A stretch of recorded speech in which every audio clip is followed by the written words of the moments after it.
Urban Legend, a 1998 slasher film directed by Jamie Blanks. A film which follows student Natalie Simon and her friends in the student halls, where there is a hooded killer on the loose recreating spooky urban legends. I always felt that this movie was a little bit underrated. It's a great little slasher gem that even stars Robert Englund, who played Freddy Krueger. It does give off a little bit of vibes from the Scream movies, where we don't know who the killer is until the very end of the movie, and Urban Legend genuinely has some really creepy, memorable moments. So get yourselves comfy and let's take a look at 10 moments from the 1998 movie Urban Legend. Number 10. The opening scene. This iconic opening scene begins with character Michelle driving alone in a stormy night in her car, listening to a radio talk show before switching on some music where she starts to sing along to Bonnie Tyler, Total Eclipse of the Heart. It's not long before Michelle realizes that she's almost out of gas, but luckily there is a gas station just up ahead and she manages to get there just in time. She waits around for someone to come and fill her car, and then a creepy guy pops up against her window. Like, this guy looks like a serial killer. Anyway, Michelle tells this gas man to fill up her car, and she opens up her car window very slightly to give him her credit card. The man then looks into Michelle's back seat as he's filling up, and he then tells Michelle that there is a problem with her card. Can she come in and speak with the credit card company on the phone? So Michelle puts some pepper spray into her bag and she goes in, but when she goes into the building, the gas serviceman locks the door, and she ends up picking up the phone only to realise that there's nobody there. The guy then goes up to Michelle and he's about to say something, but the serviceman, he's got a stutter and he doesn't get his words out before Michelle ends up hitting him, smashing the window, jumping back into her car and driving off. It's at this moment the serviceman shouts out, "Someone's in the back seat." And it's at that moment you literally feel with dread. Michelle is then driving down the road and she's very upset by what's just happened, but what she doesn't realise is that there is someone in her back seat armed with an axe. And as soon as Michelle spots this person in her mirror, the killer ends up decapitating Michelle and killing her instantly. It's a brilliant opening scene that really creeps you out. I mean, I always make sure that the doors in my car are locked every time I'm driving on my own, and I think it's because of this film I now do that.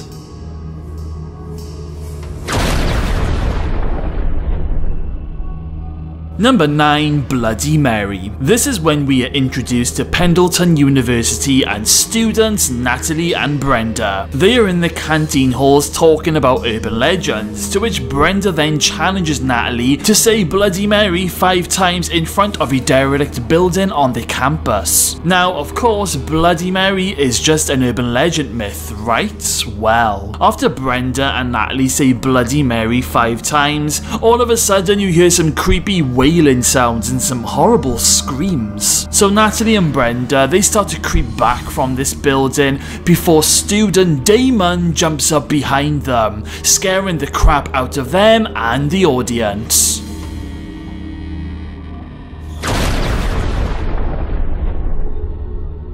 Number 8. He's going to explode. A great scene now in our next spot, and it's the first time we are introduced to Robert Englund's character Wexler, who is holding a large group conference about urban legends with the students. Wexler asks Brenda to come up to the stage to conduct an experiment with him. He gives her some pop rocks, you know, that candy that crackles in your mouth, and when Brenda starts eating it, he then offers her a can of Pepsi to drink, to which she refuses, due to an urban legend where if you drink Pepsi with these pop rocks, apparently your stomach and your intestines all end up bursting. Damon then puts up his hand and says that he will do it, so he ends up going up on stage, eats the pop rocks and takes a sip of Pepsi. Then all of a sudden he ends up collapsing with green gunk coming out of his mouth. He ends up rolling down the stairs and everyone starts to scream and panic. One of the guys even shouts out that he's going to explode. Damon then just wriggles around on the floor for a little bit and everyone watches in disbelief, until Damon then looks up at Brenda and gives off a cheeky smirk.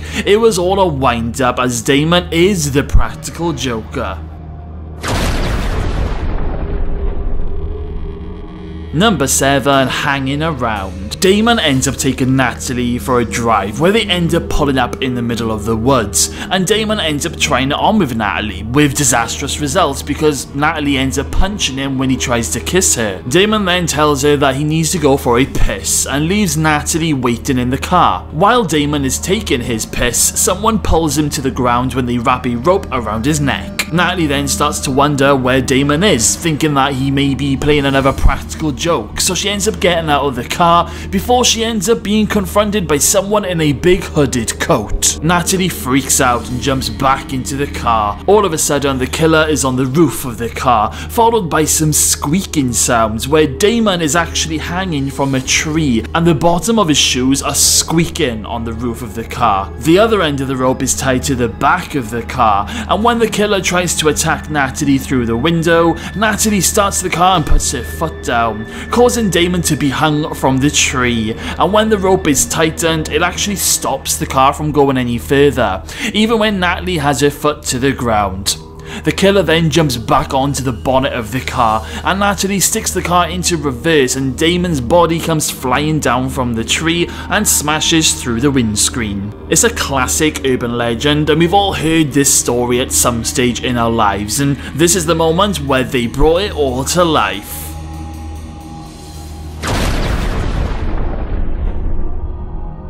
Number 6. Aren't you glad you didn't turn on the lights? Another urban legend now that I'm sure we've all heard at some point. So Natalie's roommate Tosh is a little bit on the eccentric side, let's just say. Early in the movie, Natalie ends up walking in on Tosh having sex. So Tosh ends up telling Natalie never to do that again. Later on in the movie, Tosh is talking to a random stranger online and is intending to hook up. So Tosh ends up asking this random person what room are they in, and then she goes off to get ready. When she comes back to the computer, this random person has answered, "I'm in your room." And then Tosh is grabbed from behind and pinned to the bed. Meanwhile, Natalie is on her way home and she comes in through the door and she's about to turn on some lights, but she ends up hearing some moaning and groaning, thinking that Tosh is having sex again. So she doesn't turn on the lights and she says sorry, and then she sort of covers her face, climbs into bed, puts on some headphones and goes to sleep. We then cut to the next morning when Natalie wakes up and she gets out of bed and spots a pool of blood coming from Tosh's bed. Natalie then creeps over and pulls the blanket and finds Tosh's dead body. Natalie starts to freak out, but she hasn't realised yet there is a message on the wall behind her. When she turns around, she sees, "Aren't you glad you didn't turn on the lights?" and it's been written in Tosh's blood. An absolute horrific death scene. Just imagine how you'd feel waking up to see your roommate dead and then that message on the wall. It doesn't even bear thinking about.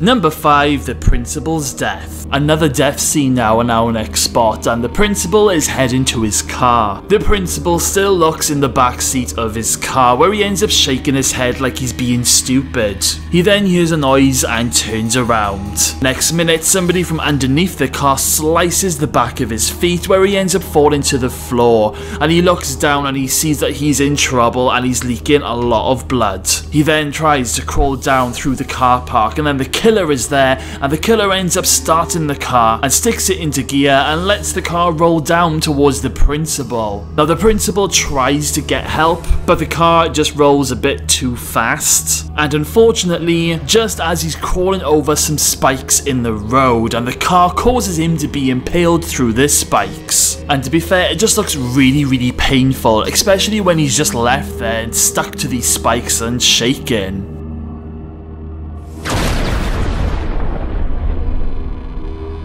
Number 4. Dog in the microwave. A gruesome scene now in our next spot, and character Parker gets a phone call from the killer telling him that he's going to die tonight. Parker then looks at the caller ID and it says that it's from Damon, but as we all know, Damon was killed earlier on in the movie, so Parker plays along for a little bit, taking the piss about urban legends. The killer then tells Parker that this urban legend is the one where the old woman dries her dog in the microwave. and Parker freaks out. He runs down to his kitchen and sees that there is something in his microwave, and when he opens the microwave door, that is when we see what's left of his poor doggy. Parker then runs to the bathroom and spews his guts up, and then the killer follows him in and sticks a funnel down his throat and pours down a load of acid, which ends up killing him. It's probably the most brutal scene in the movie, but it's still a classic.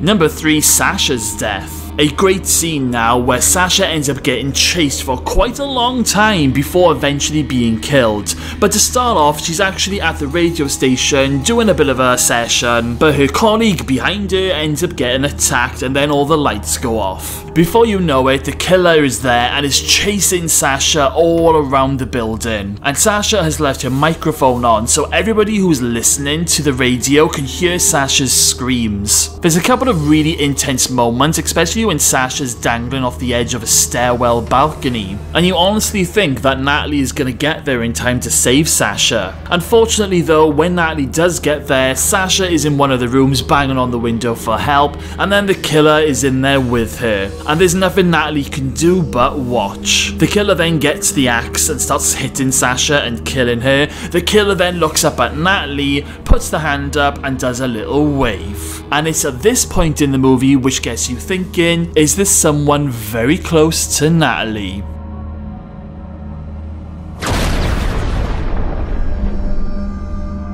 Number 2, killer reveal. Well, this is the moment we've all been waiting for. Who is the person in that big black coat? Well, when Natalie ends up in a building after hearing her friend Brenda screaming, she discovers Brenda laying on the bed, when Natalie thinks that she's dead. But when Natalie sits down on the bed and turns her back on Brenda, Brenda wakes up and sits up slowly and ends up punching Natalie in the face. We then cut to Natalie tied to the bed with a crazy Brenda, telling Natalie why she's done all of this. It turns out that Natalie and her friend Michelle caused the death of Brenda's boyfriend in a car accident, which pretty much ended up sending Brenda over the edge. Brenda then tells Natalie that she is now going to become an urban legend, and it's the one where someone wakes up and has lost a kidney. So as Brenda starts cutting into Natalie's body, campus security cop Reese arrives just in time to stop her. It's a really great twist that you just don't see coming, at least I didn't when I first watched this movie, and I just love how crazy Brenda became during this scene. It really is up there with all the other good killer reveals. Before we get to number 1, please don't forget to hit that subscribe button. We currently upload new videos every week and we are really looking to grow this channel, so make sure to hit that notification bell as well. Number 1, one final scare. After Natalie shoots Brenda and Brenda ends up going flying out of a window, we are presumed that is the end of it. But when Paul is driving with Natalie to get help for Reese, who ended up getting shot in the derelict building, all seems well, but then all of a sudden, Brenda appears from the back seat and Paul notices just in time, and Brenda and Natalie end up fighting in the back seat with an axe between them. Paul manages to get across a bridge before crashing into something, which ends up causing Brenda to fly out through the front windscreen, off the bridge and into the water below, sending Brenda into a watery grave, at least for now. I mean, it wouldn't have been a slasher movie if there wasn't one final crazy scare scene, which of course this movie delivers perfectly. And that was 10 moments from the 1998 movie Urban Legend. So then, do we have any Urban Legend fans here today? If we do, then let me know in the comments box below. What was your favourite moment in this movie? And let me know if you were a fan of the 2 sequels that came out after this movie, as I would be interested to hear your thoughts on them. Okay guys, well thank you all for watching. Make sure you smash that subscribe button, stay safe, and I'll see you all again very soon.